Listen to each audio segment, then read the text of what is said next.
پیغمبر اکرم صلی اللہ علیہ وسلم فرمان مبارک ہے کہ اپنی اولاد کو اچھا انسان بننے میں ان کی مدد کرو، کیونکہ ہر شخص اپنی اولاد سے نافرمانی کو دور کر سکتا ہے۔ اس لیے ہمارے بابا نے ابراہیم اور دوسرے بچوں کی تربیت میں کوئی کسر نہیں چھوڑی۔ شہید ابراہیم ہادی کے بھائی یہ نقل کرتے ہیں۔ ہمارے بابا بہت متقی انسان تھے۔ وہ باقاعدگی سے مسجد اور دعائیہ محافل میں جاتے تھے اور خاص طور پر رزق حلال کو بہت زیادہ اہمیت دیتے تھے۔ وہ پیغمبر اکرم صلی اللہ علیہ وآلہ وسلم کی اس فرمان کو اچھی طرح جانتے تھے۔ عبادت کے 10 اجزاء ہیں، جن میں 9 اجزاء فقط رزق حلال کمانے سے حاصل ہوتے ہیں۔ یہی وجہ تھی کہ اس زمانے میں محلہ امیریہ جسے کہتے ہیں شاہ پور کے کچھ آوارہ اور اوباش لوگوں نے بابا کو کافی تنگ کیا اور انہیں اپنا حلال پیشہ نہ چلانے دیا۔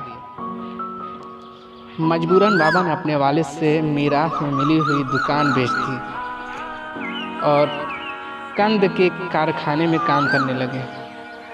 وہ وہاں مزدوری کرتے تھے اور صبح سے شام تک بھٹی کے پاس کھڑے رہتے تھے۔ انہی دنوں میں انہوں نے اپنا ایک چھوٹا سا گھر بھی خرید لیا۔ ابراہیم اکثر کہا کرتا تھا، اگر میرے بابا نے اپنے بچوں کی اچھی تربیت کی ہے تو وہ ان مشکلات ہی کی بدولت تھی جو انہوں نے رزق حلال کمانے کے لیے برداشت کی۔ جب بھی وہ اپنے بچپن کو یاد کرتا تو یہی کہتا تھا، میرے بابا میرے ساتھ حفظ قرآن کے لیے جاتے تھے۔ وہ ہمیشہ مجھے اپنے ساتھ مسجد میں لے جاتے تھے۔ زیادہ تر ہم سرچشمہ چوک سے تھوڑا آگے واقع مسجد آیت اللہ نوری میں جایا کرتے تھے۔ وہاں انجمن حضرت علی اصغر علیہ السلام کے اجتماع ہوتے تھے، تو میرے بابا اس انجمن کا خادم ہونے کا اعزاز رکھتے تھے۔ مجھے یاد ہے کہ پرائمری اسکول کے انہی آخری دنوں میں ابراہیم نے کوئی ایسا کام کر دیا کہ بابا کو بہت غصہ آ گیا اور انہوں نے کہہ دیا، نکل جا، باہر نکل جا ابراہیم۔ اور یہاں تک کہ رات تک واپس نہیں آیا ابراہیم، رات تک گھر نہ لوٹا۔ گھر والے سارے پریشان تھے کہ اس نے دن کا کھانا کہاں کھایا ہوگا، لیکن بابا کے سامنے کوئی بولنے کے لیے تیار نہیں تھا۔ رات کو ابراہیم واپس آ گیا اور ادب سے سب کو سلام کیا۔ میں نے فوراً پوچھا، بھائی دن کا کھانا کھایا یا نہیں؟ بابا جو ابھی تک غصے میں لگ رہے تھے لیکن ابراہیم کا جواب کا انتظار کر رہے تھے۔ ابراہیم نے آرام سے جواب دیا، گلی میں جا رہا تھا تو دیکھا کہ ایک بوڑھی عورت نے کافی سارا سامان خرید رکھا تھا۔ اسے یہ سمجھ میں نہیں آ رہا تھا کہ وہ کیسے اسے گھر لے جائے گی، تو میں نے اس کی مدد کی اور اس کا سامان اس کے گھر پہنچا دیا۔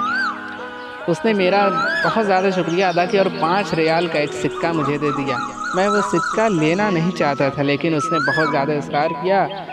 مجھے بھی یقین تھا کہ یہ پیسے حلال کے ہیں کیونکہ میں نے اس بوڑھی عورت کے لیے مشقت اٹھائی تھی، تو ظہر کے وقت انہی پیسوں سے روٹی خرید کر کھا لی تھی میں نے۔